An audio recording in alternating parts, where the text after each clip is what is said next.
நீங்க சீமான் அவர்களை ஏன் வந்து குறைச்சி இட போடுறீங்க?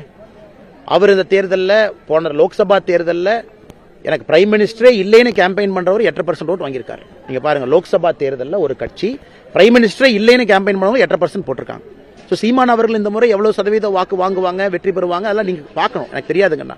தேர்தல் களத்தில் யாரையும் லேசாக இலை போட வேண்டாம்.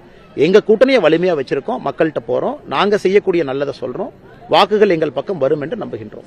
தொடர்ந்து நீங்க சீமானை பத்தியே பேசுறீங்க. இந்த பேச ஆரம்பிக்கும் போதே ஒரு 4-5 வாட்டி சீமானை சொல்லிட்டீங்க.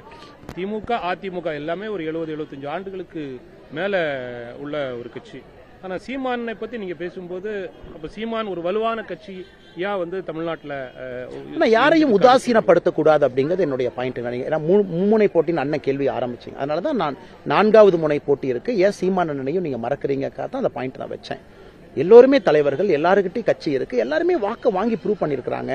பாராளுமன்ற தேர்தல் ஒரு கட்சி 8% வாக்கு வாங்கியிருக்குன்னா அதை நம்ம அப்படியே தட்டி தூசி மாதிரி தள்ளுற கட்சி கிடையாது. அவர்களுக்கும் ஒரு வாக்கு வங்கி இருக்கு, ஒரு எண்ணம் இருக்கு, மக்கள் மனசுல எண்ணோட்டம் இருக்கு. அதனால் 4 முனை போட்டி இன்னைக்கு இருக்கு.